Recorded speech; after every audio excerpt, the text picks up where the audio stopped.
여론조사 오랜만에 보도록 할 텐데 현재 민심과 메시지는 어떤지 먼저 총선과 관련된 민심을 들여다보겠습니다. 내년 총선 어느 정당의 후보에게 투표하겠는가? 이게 참 재밌는 게 3주간 저희가 이제 내리 이어서 보여드립니다. 40.2, 41.1, 45.4. 민주당은 계속해서 이제 증가해서 50%에 다가가고 있고 국민의힘은 37에서 33으로 주저앉은 다음에 거의 뭐 보합이라고 봐야 됩니다. 34.4가 나왔고 정의당의 뭐 존재감은 뭐 1.8까지 떨어져 있고. 자, 이게 재밌는 것이 이제 민주당 지지율은 오르지 않고 있는데 내년 총선에서는 그래도 민주당을 뽑겠다라는 재미있는 결과입니다.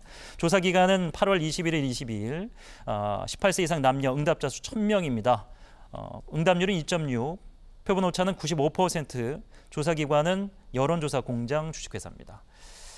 자, 민주당 후보에게 투표하겠다는 응답이 높습니다. 오차 범위를 뭐 10%대 넘어섰습니다.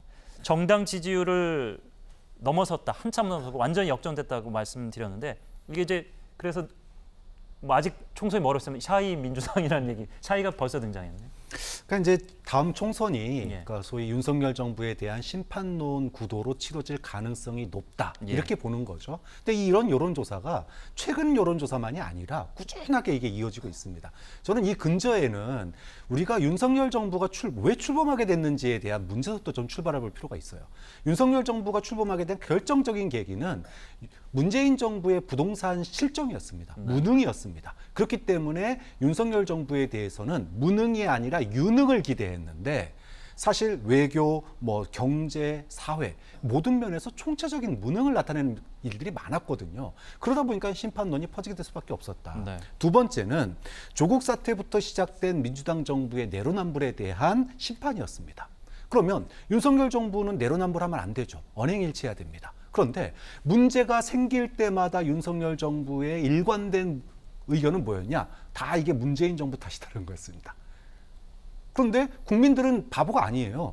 해병대 이번에 그 수사 결과 무마되는 걸 보면서 과거에 문재인 정부에서 소위 축소 은폐했다라고 그렇게 검찰이 난리가 났었는데 이거야말로 축소 은폐 아닙니까? 이걸 국민들이 보고 있는 거예요. 좀 그런 점에서 지난 1년 또 앞으로 지금 2년 차 윤석열 정부에 대한 심판론은 윤석열 정부가 출범한 것에 대한 기대감이 있었는데 그 기대감을 전혀 충족시키지 못한 결과가 심판론으로 이어지고 있다. 이렇게 분석할 수밖에 없는 거죠.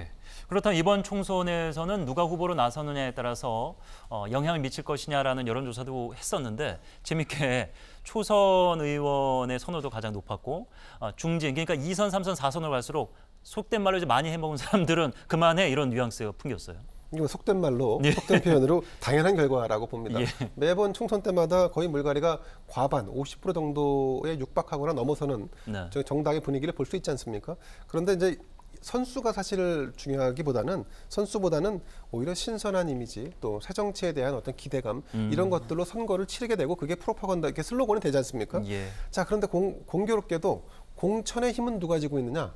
공천의 힘은 공교롭게도 다선의 올드보이, 그러니까 중진, 더군다나 대통령과의 거리감이 얼마나 가까운가 뭐냐, 이런 정도로 주도권을 쥐고 있는 세력에 의해서 공천이 이루어지고 있기 때문에 사실은 다선 중진들 중에 정리되거나 퇴출돼야 할 일부 정치인들도 그대로 남아서 다시 배지를 달고 국회의원을 생명을 연장하는 경우들이 적지 않게 있었던 것입니다. 그런데 국민이 이제 판단하는 기준은 지금 이제 어느 정당에 소속돼 있는가 또 지역이 얼마나 기여도가 있는가, 여기에 더해서 얼마나 깨끗한가 등등의 이런 판단 기준이 있을 겁니다. 근데 이런 판단 기준에 있어서 선수에 대한 고려사항은 별로 크지 않을 것이다. 오히려 저는 다음 총선도 어쨌든 집권 여당이 굉장히 어려운 선거를 치러야 하기 때문에 집권 여당발 어떤 혁신의 분위기가 계속해서 강화되지 않을까 이렇게 예상을 해봅니다.